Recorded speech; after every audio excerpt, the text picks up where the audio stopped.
Day 5 하나님의 관점에서 바라보기.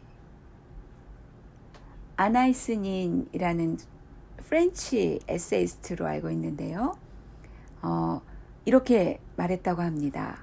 우리는 사물을 있는 그대로가 아닌 우리의 생각대로 바라본다. 모두 다 동의하실 것 같은데요. 사심 없이 매우 객관적으로, 즉 있는 그 자체를 보고 있다고 우리는 스스로를 믿고 있겠지만, 실상은 우리에게 이미 형성된 관점, 주관이라고도 하겠죠. 그 주관, 관점에 의해서 재단되고 해석된 생각대로 바라보게 되어 있다는 것입니다. 혹시 우리 주변에 마음 불편한 일들이 늘 계속된다면 한 번쯤은 정말 내가 사실을 제대로 보고 있는 것인지, 아니면 주변을 인식하는 나의 관점이 묘하게 이렇게 비뚤어져 있거나 항상 불만스러워져 있는 것은 아닌지, 나의 관점 자체를 점검해보는 지혜도 있어야 되겠습니다. 교재는 이런 질문을 하고 있는데요. 당신의 삶을 그림으로 그린다면 제일 먼저 떠오르는 이미지는? 여러분은 어떠신지요? 삶을 파티라고 생각하는 사람들은 쾌락 추구의 삶을, 또 경주로 보는 자들은 속도를, 마라톤이라고 생각하는 자들은 인내를, 또 전쟁이나 게임으로 삶을 보고 있는 자들은 승리를 가장 우선되는 가치관으로 삼고 살아가게 되어 있다고 합니다. 여러분은 어떠신지요? 그림으로 그린다면 제일 먼저 떠오르는 이미지는?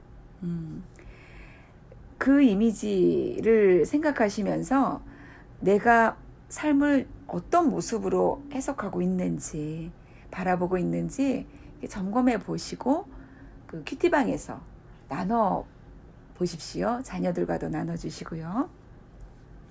나의 삶이 어떠한지, 나의 삶의 관점이 어떠한지, 모습이 어떠한지 점검해 보셨다면 이제는 성경이 촉구하는 관점, 세계관은 무엇인지 그것도 한번 상고해 보겠습니다. 하나님은 로마서 12장 2절에서 너희는 이 세대를 본받지 말고 라고 하시면서 가져가지 말아야 할 관점이 분명히 있다라고 말씀하고 계십니다. 본받지 말아야 될 관점이 있다.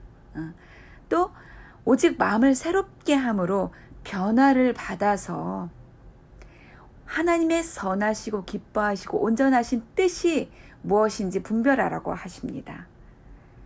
이것은 가져가지 말아야 될 관점이 분명히 있고 옳지 않은 관점이겠죠. 또 반드시 가져야 할 관점, 세계관이 분명히 있다라는 것을 말씀하고 계십니다.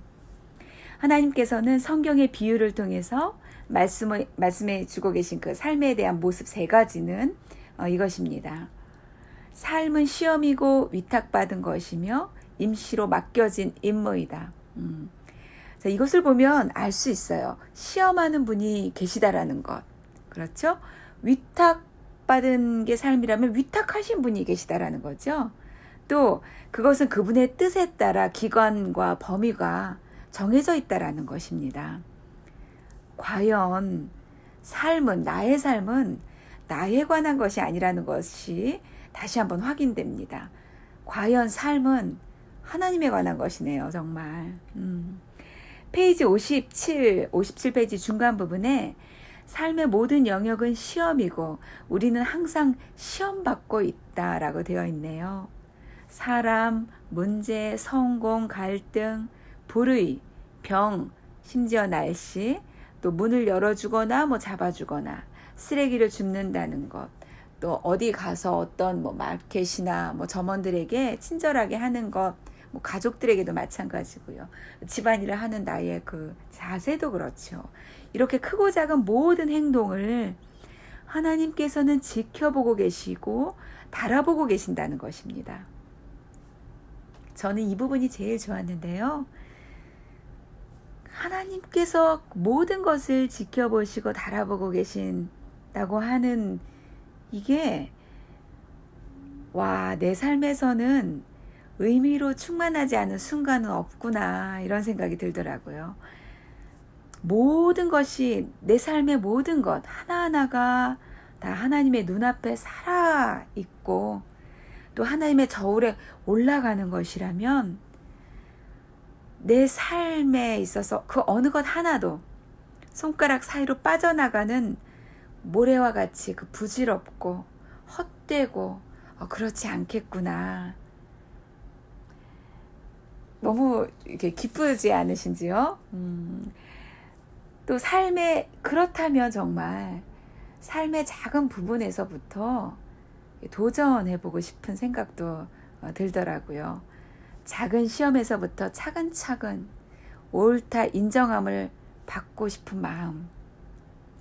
저희는 그 냉장고에서 얼음을 사 놓고 이제 컵에 이제 얼음을 큐브로 된 것을 담아서 먹곤 하는데, 그 담다 보면 한두 개가 얼음이 떨어져요.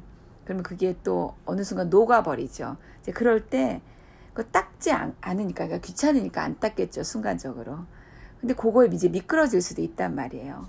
근데 그럴 때 내 성정대로, 내 그 본래 생긴 대로, 그 승질대로 이렇게 막 불평하거나 이렇게 독설이 이렇게 나온다거나 이렇지 않고 그 상황을 수습해보는, 그래서 옳다 인정함을 받는 것, 거기 한번 도전해보고 싶은 마음이 드는 거죠. 또 영 마음에 안 드는 어떤 정황이 왕왕 있습니다. 그런 때에도 승질대로 불평하거나 지적질을 내지 않고 짜증을 있는 그대로 그냥 다 내는 것 멈추고요. 수습해보는 그런 연단, 얼마나 이제 힘겨우면 그걸 연단이라고 하겠습니까, 저희가? 그 연단을 받는 것, 거기에 한번 이렇게 도전해보고 싶은 그런 생각도 들지요. 날마다 펼쳐진 시험과 연단의 장에서 계속 레벨업 해나가기를. 그래서 시간이 지날수록 인격은 고상함으로 계속 고양되고 하나님과는 친밀해지는 상을 얻기를 바래 봅니다. 이것이 남편에게, 또 자녀에게, 내 가장 사랑하는 자들에게 보여줄 수 있는, 또 나눠줄 수 있는 최고의 선물이 될 것입니다. 이 성숙한 나는. 하나님께서는 또 이 땅에서의 삶은 위탁받은 것이라고 하시는데요. 하나님께서 그렇다 하시니 정말 그런 것입니다. 모든 것이 하나님의 소유이고 잘 돌보고 관리하라고 잠시 맡기신 선물이라고 하십니다. 이렇게 되면 우리가 얼마를 더 소유하느냐는 원천적으로 의미가 없어지는 것이지요. 얼마나 더 높이 올라가느냐, 내 자녀를 얼마나 더 높은 곳에 세우느냐, 이런 것들은 원천적으로 가치가 없어지는 것입니다. 삶은 하나님에 관한 것이기 때문이에요. 그렇죠? 오히려 내 안에 있는 작고 낮은 어떤 것이라도 하나님의 관점대로, 하나님이 부여하시는 가치에 따라 얼마나 잘 다루었는지를 평가받게 될 것이고, 그에 따르는 상급으로 인도되어질 것입니다. 그렇게 된다면, 그렇다면 정말 지금 우리에게 뭐가 상당히 조정이 일어나야 될 것 같습니다. 막 머릿속이, 뇌가 막 끼걱끼걱 하면서 지각 변동이 일어나고, 또 내가 삶을 바라보는 관점, 세계관, 그것이 하나님의 그것과 그 힘겹게라도 끼걱끼걱 맞추어지는 매일이 되었으면 좋겠습니다. 기도하시겠습니다.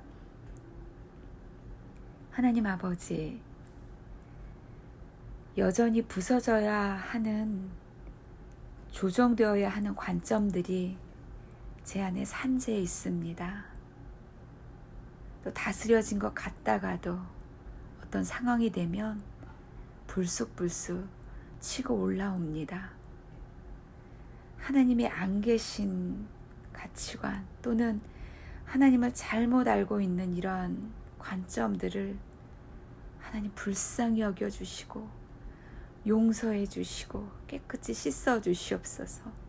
오직 하나님의 선하시고 기뻐하시고 온전하신 뜻에 딱 들어맞는 합한 저희들 한 사람 한 사람으로 불러내 주시옵소서. 구속해 주시옵소서. 예수님의 이름으로 기도드렸습니다. 아멘.